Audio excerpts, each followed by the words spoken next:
আমার কাছে মনে হয় চিংড়ি মাছ ভুনাটা অল্প মশলা দিয়ে করলেই বেশি ভালো লাগে, কারণ চিংড়ি মাছের যে একটা ফ্লেভার থাকে সেই ফ্লেভারটা আর পাওয়া যায় না যদি বেশি মশলা দিয়ে এই মাছ ভুনাটা করা হয়। আমি বাসায় যেভাবে এই রেসিপিটা রান্না করি সেটাই আপনাদের সাথে শেয়ার করব। আশা করছি রেসিপিটি আপনাদের কাছে ভালো লাগবে। তো এখানে আমি প্রায় 300 গ্রামের মতো চিংড়ি মাছ নিয়েছি, আর মাছগুলোকে খুব ভালো করে কেটে বেছে ধুয়ে পরিষ্কার করে নিয়েছি। এবার এগুলোর মধ্যে দিয়ে দিচ্ছি 1 চা চামচ হলুদের গুঁড়া, হাফ চা চামচ মরিচের গুঁড়া, আর সেই সাথে দিয়েছি স্বাদ অনুযায়ী লবণ। তারপর এই সবকিছুকে একসাথে খুব ভালো করে মাখিয়ে নিচ্ছি। চিংড়ি মাছগুলোকে ভালো করে মাখিয়ে নেওয়ার পর এখন এগুলোকে একটা সাইডে রেখে দিচ্ছি। অন্যদিকে চুলা একটা প্যানের মধ্যে 2 টেবিল চামচের মতো তেল দিয়ে দিচ্ছি। তেলটা যখন একটু গরম হয়ে গেছে তখন আমি দিয়ে দিচ্ছি আগে থেকে লবণ, মরিচ আর হলুদের গুঁড়া দিয়ে মাখিয়ে রাখা সেই চিংড়ি মাছগুলো।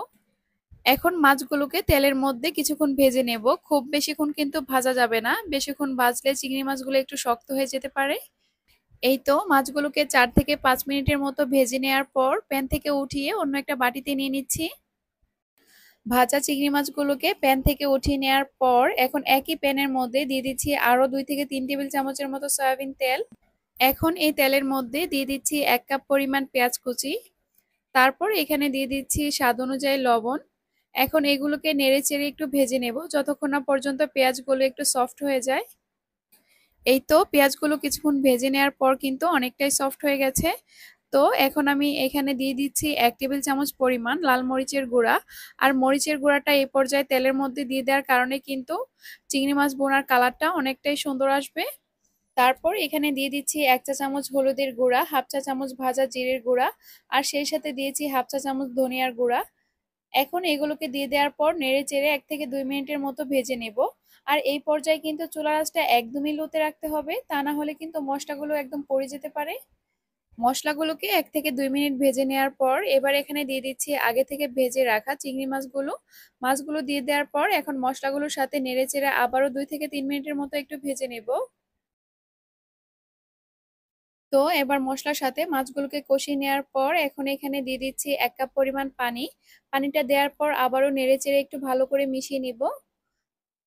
সবকিছু একসাথে ভালো করে মিশিয়ে নেওয়ার পর এখন আমি দিয়ে দিচ্ছি 4 থেকে 5টি আস্ত কাঁচা মরিচ। মরিচগুলো দিয়ে দেওয়ার পর এখন ঢাকনা দিয়ে ডেকে রেখে দেব 5 থেকে 6 মিনিটের জন্য। আর এই পর্যায়ে কিন্তু চুলার আঁচটা একদম মিডিয়াম টু লোতে রাখতে হবে। এই তো 5 থেকে 6 মিনিট জাল করে নেওয়ার পর এখন আমি ঢাকনাটা উঠিয়ে নিচ্ছি। আর এই যে দেখতেই পাচ্ছেন চিংড়ি মাছ বোনার তেলটা কিন্তু উপরে ভেসে উঠেছে। যতক্ষণ না পর্যন্ত মাছ বোনাটা থেকে উপরে তেলটা আলাদা হয়ে ভেসে ওঠে ততক্ষণ পর্যন্ত কিন্তু লো আঁচে জাল করে নিতে হবে। তো আমাদের চিংড়ি মাছ বোনাটা কিন্তু একদম রেডি। এখন আমি চুলাটাকে অফ করে পরিবেশনের জন্য একটা বাটিতে নিয়ে নিচ্ছি। আমি যেভাবে বাসায় একদম অল্প মশলায় এই চিংড়ি মাছ ভুনাটা করি সেভাবে আপনাদের সাথে শেয়ার করার চেষ্টা করেছি। আশা করছি রেসিপিটি আপনাদের কাছে ভালো লাগবে। রেসিপিটি যদি ভালো লেগে থাকে তাহলে প্লিজ একটা লাইক দিবেন। আর এই ধরনের সহজ রেসিপি যদি আরো পেতে চান তবে আমার চ্যানেলটি সাবস্ক্রাইব করে রাখতে পারেন। আজকে এই পর্যন্তই। আল্লাহ হাফেজ। আসসালামু আলাইকুম।